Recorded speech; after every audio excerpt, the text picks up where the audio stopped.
এই মুহূৰ্তত মই উপস্থিত আছোঁ শিৱসাগৰৰ যি ঐতিহাসিক জেৰেঙা পথাৰ আছে, জেৰেঙা পথাৰৰ সমীপৰ যি ৰুদ্ৰসাগৰ আছে, সেই ৰুদ্ৰসাগৰত উপস্থিত আছোঁ। আৰু এই মুহূৰ্তত ইয়াত যি ৰুদ্ৰসাগৰত ইয়াৰ যি যুৱ সমাজকৰ্মী জগত হাজৰিকাৰ যিটো ব্যক্তিগত যিটো ফিচাৰী আছে, সেই ফিচাৰীত মাৰি প্ৰত্যেক বছৰৰ দৰে এই বছৰো যিসকল ৰাইজ আছে, ৰাইজক আচলতে সুলভ মূল্যত এই মাছসমূহ যোগান ধৰিছে। বিভিন্ন ধৰণৰ ইয়াত যিসমূহ মাছ, সেই মাছ আচলতে উপলব্ধ হৈছে। এই মুহূৰ্তত ইয়াৰ যি পোনপটীয়া পৰিৱেশটো, সেই পৰিৱেশটো ইয়াত যদি আপুনি চাই ব্ৰিগেডৰ পৰা ভকুৱাৰ পৰা বাহু, বৰালি, ৰৌ বিভিন্ন ধৰণৰ যিসমূহ মাছ আছে, মাছসমূহ ইয়াত উপলব্ধ হৈছে। আৰু ইয়াৰ যিসকল লোক আছে, সকলো স্তৰৰ সকলো শ্ৰেণীৰ ৰাইজে আচলতে এই উৰুকাৰ নিশা আচলতে নিজৰ বন্ধুবৰ্গৰ বা নিজৰ আত্মীয়ৰ সৈতে লগে ভাগে এসাঁজ খাবলৈ ইয়াত সুলভ মূল্যৰ যিসমূহ মাছ, সেই মাছ ক্ৰয় কৰা পৰিলক্ষিত হৈছে। এই মুহূৰ্তত ইয়াৰ যি পোনপটীয়া পৰিৱেশটো, সেই পৰিৱেশটো এই মুহূৰ্তত পোনপটীয়াকৈ দেখাইছোঁ। আৰু ইয়াতে যিহেতু জগত হাজৰিকা আছে, আমি তেওঁৰ নেতৃত্বতে আচলতে এই যি সুলভ মূল্যৰ যিসমূহ মাছ, সেই মাছসমূহ যোগান ধৰা হৈছে। মই তেওঁৰ পৰা আচলতে পোনপটীয়াকৈ জানিব বিচাৰিম,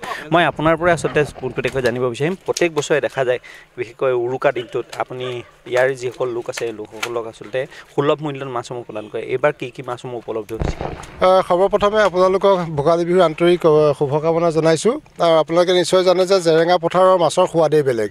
তো আমি এই জেৰেঙা পথাৰত আমি নিজাববীয়াকৈ কেইজনমান যুৱকৰ দলে আমি মাছ ব্যৱসায় বুলি নহয়, মাছ উৎপাদন কৰিছোঁ।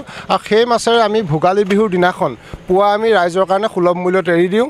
আৰু এটা কথা ঠিক যে আমি এই মাছৰ দ্বাৰা আমি যি এটা প্ৰফিটৰ অংশ, লাভাংশ আমি যিকোনো জনহিতাৰ্থ কামত খৰচ কৰোঁ। ক্ৰীড়া ক্ষেত্ৰতে বোলক, স্বাস্থ্য ক্ষেত্ৰতে বোলক, বা আপোনাৰ শিক্ষাৰ ক্ষেত্ৰতে বোলক, এইবিলাক আমি অকল দুখীয়া নিচলা মানুহক আমি সহায় কৰোঁ ইয়াৰ এটা লাভাংশৰে।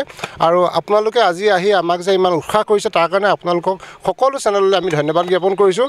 আৰু আমাৰ এটাই শ্লোগান হৈছে পথাৰ আমাৰ, বজাৰ আমাৰ। আমি নিবনুৱা যুৱক যুৱতীসকলক এটাই কথাই কওঁ যে চাকৰিৰ পিছত দৌৰাতকৈ এনেকৈ যদি ব্যৱসায় বাণিজ্য যদি মন পুতৰ দিয়ে, সঁচাই অসম সমৃদ্ধিশালী অসম হ'ব। প্ৰত্যেক বছৰে দেখা যায় এই যিগৰাকী আচলতে জগত হাজৰিকা, সেই জগত হাজৰিকা ইয়াৰ যিসকল দাঁতে কাষৰীয়া লোক আছে, সেই লোকসকলক আচলতে সুলভ মূল্যত যিসমূহ মাছসমূহ, সেই মাছসমূহ ক্ৰয় কৰা পৰিলক্ষিত হৈছে।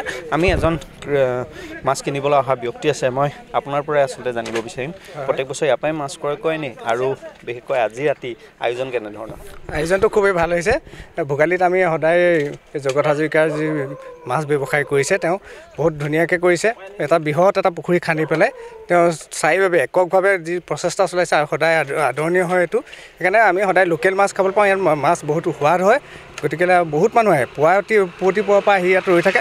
মানুহৰ মুখৰ আগতে জাল মাৰে, আৰু জাল মৰাৰ পিছতে মাছ ইয়াৰ পৰা লৈ যাব। মাছ লৈছে? মই এতিয়া এটা বাহু দিবলৈ আহিছোঁ। এতিয়া দামবোৰ কেনে পাইছে?